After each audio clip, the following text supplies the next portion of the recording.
Hello, my name is Thomas and I am one of the instrumental specialists here at John Packer's in Wellington. And I am without Alice this morning, so I thought this would be a good opportunity to talk you through the setup for my daily driver. Now, I am primarily a French horn player. This is where I spend most of my time. I wanted to show you around this morning and talk you through my setup and why I use what I use. So first off, I have the case up here, and this is a Stolzel detachable French horn case. It's a backpack case, and it's a really solid one, and I'll show you my reason why it's my favourite when we get inside. But first off, let's have a look at this front pocket, which is where I keep my pencil, and also where I have the lubricants that I use on my horn. Now, for a horn there's a few various different thicknesses that you use in the valves. So I've got two here that I tend to use. At the moment I'm using the Edgeware key and rotary oil. This is one that's relatively new to me. I've been using this probably about 4 months now. I'm getting on with it quite well. It is thicker than what I've used before, so that's taken a little bit of getting used to, but it seems to keep the valves really smooth, which is what I quite like. And because it's that little bit thicker, I also use this as the lever oil for the springs, and that has worked really well so far.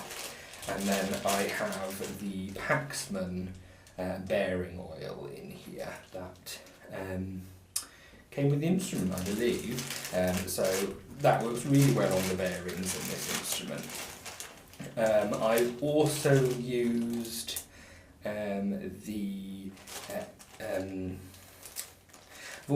some of the other Edgeware oils on this one, so the greases, and the Ultra Pure oils as well. The bearing oil from Ultra Pure I really like. So those are some other ones that I've used before.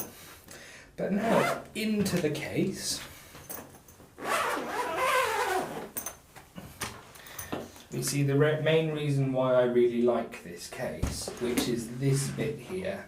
The previous case I had for the horn held the bell section in the lid with sort of a foam block that just stuck in the middle, and the Velcro came off all the time, and it was just very unreliable, and I had a few near misses opening the case and the bell falling out. So on this case I have a full side here that holds the bell in place, and even with it down it stays pretty much where it should be, which it gives me that little bit of extra peace of mind.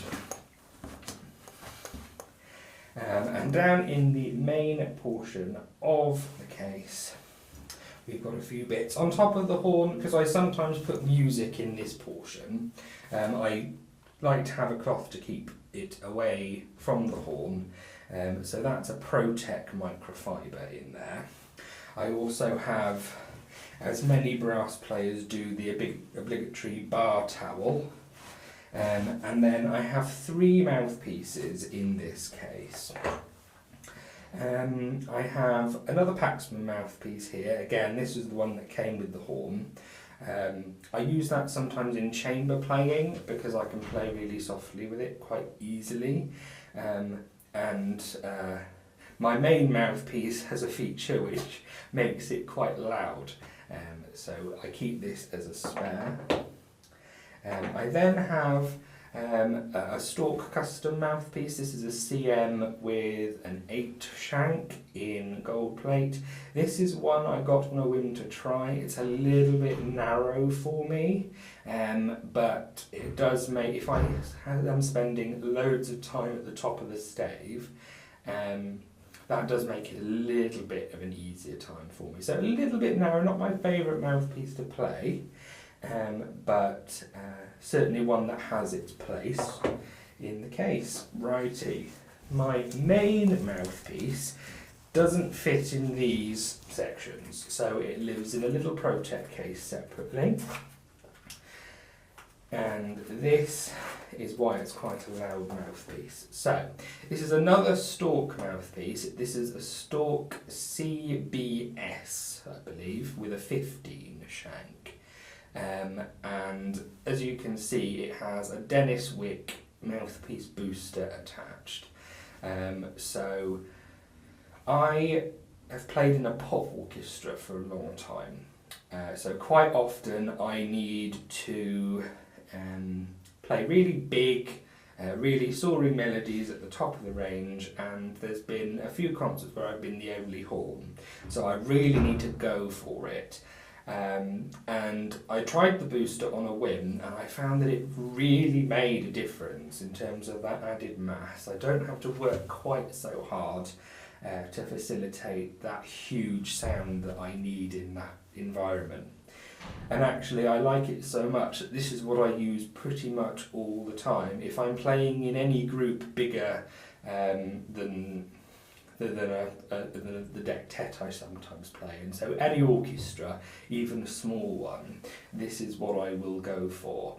I can pull back enough to play the quiets on this. I don't have any problems being too loud, but when I need to, this really facilitates that.